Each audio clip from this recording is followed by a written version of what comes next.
Hey there guys, what is going on? We are back and we got something a little bit different here today. We are featuring the 3 best, most overpowered EM2 class setups in Cold War Season 5 Reloaded. We've got something in this video at the end that is actually probably illegal for me to upload, man. Like, this particular class setup is just so filthy, man. We came up with a thermal EM2 class setup the other day and we've tweaked it. We've made it absolutely as ridiculously powerful as possible, man. It's just absolutely disgusting, so stick around for that. Just before we do get into talking about the EM2 here, make sure you do hit that subscribe button with those notifications turned on. It does very much help me out and I massively appreciate it. We are looking for 5,300 subscribers very soon, and if we could achieve that goal, that would be absolutely fantastic. So let's talk EM2 here. This is still the best assault rifle and definitely one of the best weapons in Cold War Season 5 Reloaded still. So to start us off here, we're looking at more of a general sort of all-around build. This is something that I would just use in general. Like, this isn't something that we're going super sweaty for. It's more of a works at close range, works at medium range, and can get the job done at long range type of class setup. This is a general all-round build. Again, we start off here with just leaving the optic. We like the mini sort of little scope thing that it does come with, and we start off with that suppressor. This does give us that muzzle flash concealment, which basically means we can stay off the radar and go on longer streaks here. Turns out in this game, you will live longer if you do have a suppressor because good players will hunt down people who fire unsuppressed weapons. In the barrel slit, basically on all these class setups, you will need to take the task force barrel to get a 240 millisecond TTK value, which is just absolutely ridiculous here. We also get damage, range, and bullet velocity from this thing, which is really nice for fighting at longer distances. Then the magazine slot, we want 40 rounds here, basically because this does have 20 rounds in the mag by default, and having twice as much is always good, and basically allows us to get more kills here. Then the handle, because we are taking a magazine attachment, we probably want to run the airborne elastic wrap here for 30% increase to our aim down side speed, as well as hitting some absolutely ridiculously nasty drop shots on people is a lot of fun as well. Then we round this off with the Raider stock here, basically giving us more sprint to fire speed and aim walking movement speed, which without this are a little low by default. It is manageable, so you can switch this out for something like an underbarrel if you prefer, but this is up to you. The rest of our class setup is again really whatever you do prefer. You can take a Marshal. I think this is probably the best close range sidearm option in the game at the moment, but again, up to you. If we were going to talk about our attachments on the Marshal, they would look something like this. The barrel is not super relevant. Like, you can pick basically either of these and do a fine job. I think I'm preferring the extended barrel at the moment just because you can get some ridiculously long shots on people. Like, you can shoot people from about 15 meters away with this sometimes, so pick the extended barrel if you do want that. Or if you're only using this at close range, take the cut down barrel for more lethality here. Then the magazine, of course, you want the Dragon's Breath basically to just give you more damage here. This allows you to kill more people, which is always good.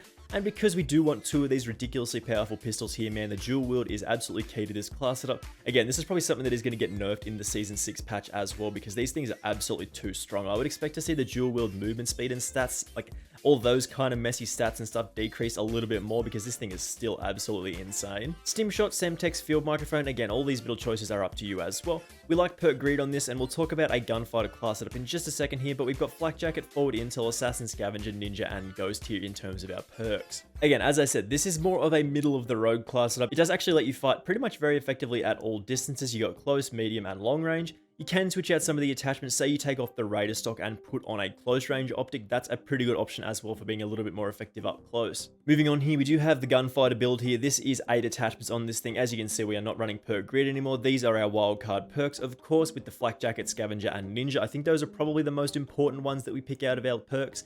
And again, because we are running Gunfighter, we can only have 3, but we do get 8 attachments. So again, jumping straight into this is again a little bit of a more close range sort of gunfighter build. You can switch out an optic for something a little bit longer if you do prefer that. Again, we'll go to the Microflex LED to just be able to fight up close and have a very clear sight picture up close as well. Muzzle, again, the suppressor, again, with that muzzle flash concealment. As I said, we do stay alive for a little bit longer with this thing, and basically just a nice little option here to keep us off that radar. Then the barrel, as I said, again, you want that task force barrel to give us that extra damage, man. Like, really getting that 3-shot kill at sort of 240 milliseconds worth of TTK is one of the most powerful weapons in this game, man. That's what makes it so strong. You still get that hit detection and you still get that damage range as well with this. In the body slot, we are taking the SOF target designator here for 60% increase to our reveal distance. People recommend that you could probably run the Tiger Team Spotlight with this as well for just 40% general reveal distance, which is quite a nice option as well. However, this does reduce your sprint to fire speed a little bit, which is not ideal. In the underbarrel slot, we're going for the SFOD speed grip here because we do like to be aggressive with this sort of class setup, as we do take a close range optic. Allowing us to sprint around the map more quickly is actually a very, very good option as well as helping keep us on target here, which is quite nice. Then the magazine, same as previous, the Stanag 40 round mags, basically just having twice as many bullets to fire with this thing allows us to get twice as many kills. Then the handle, same as again, because we are running a magazine attachment on this thing, the airborne elastic wrap is a fitting boost. And then again, the stock, the Raider stock again for that sprint to fire speed and aim walking movement speed. So as I said, more of a close range style of gunfighter build. Again, you can switch out the optic if you want something for a little bit of medium range, a little bit of long range combat, like a 2x optic if that's up to you. Your preference is your preference here, pick whatever you choose. Now, this is the one I was talking about at the start of the video. I probably shouldn't even be talking about this on YouTube, man. This is probably going to get flagged for like inappropriate content or something because this is absolutely filthy here. Again, we were talking about the thermal scope on this thing, and we did present a class setup like this the other day, but it was a gunfighter build, and then I remembered actually you can just run the 5 attachments on the EM2 with the thermal and it's fine. So again, having the thermal sight actually breaks the game a little bit, meaning you can just pick people off from super far away. You can just see that bright orange flash on people and you're like, oh, there they are, and you kill them. It's ridiculously easy. Again, same as previous with the suppressor here for that muzzle flash concealment. You do not want to appear on the radar at all when you are firing these things, so very important to have this. Again, the task force barrel as we have presented previously. Again, damage range and bullet velocity here getting us that 3-shot kill. Then the magazine, again, 40 round mag just to give us more bullets to fire. When you do have the thermal sight with this thing, you're just going to be hosing down people, so you want as many bullets as possible. And again, because we are running a magazine attachment here, basically we just take the airborne elastic wrap here for 30% increase of that aim down sight speed. And you can hit drop shots on people with this as well. Just because we have a thermal sight does not mean you can't drop shot people, so hit disgusting shots, man. This thing is absolutely rude to kill people with. Like, the thermal sight alone makes it disgusting, but being able to run those 6 perks as well, and we didn't do that in the previous class setup, this is ridiculous, man. Make sure you try this out if you've not already done so, because as I said, this is absolutely disgusting here. And that is going to be it for the EM2 video here, guys. We've got 3 absolutely ridiculous class setups. My favorite of the 3 is, of course, the most disgusting build. Having that thermal sight, because I am red-green colorblind, does make it a little bit easier for me to hit shots sometimes. Just being able to see an orange person on a blue background is just so much easier than having to try and pick out somebody wearing like a green or brown uniform on like a brown background. It's just a little tough sometimes. So again, I feel like the EM2 is definitely due for a nerf fairly soon, at least hopefully in the Season 6 patch. Basically, what I would like to see on this thing is maybe just, again, tuning back those numbers in terms of that DTK value just a little bit, and probably just adding some recoil to this thing, because it is still ridiculously easy to shoot people with this thing. Like, you can be fighting at those medium-long distances, and you still get your 3 shots off fairly easy. I have seen a little bit of a boost in the recoil. Like, it is a little harder to hit shots when you're using something like a thermal sight, so just keep that in mind.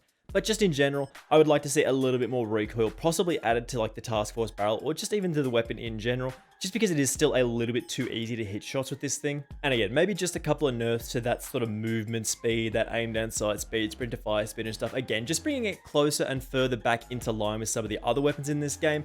And again, as I said, maybe just toning down that TTK value just a little bit more. This EM2 class setup, or these EM2 class setups rather, are absolutely gross. EM2 is still probably too strong, probably going to get nerfed in the Season 6 patch. Make sure you do hit that subscribe button with those notifications turned on if you do want to stay up to date with all of the Season 6 content that is coming very soon, as well as quickly moving into Vanguard when that does drop on November 5th, I think it is. So again, thank you very much for watching, and hopefully I will see you in the next video. Bye!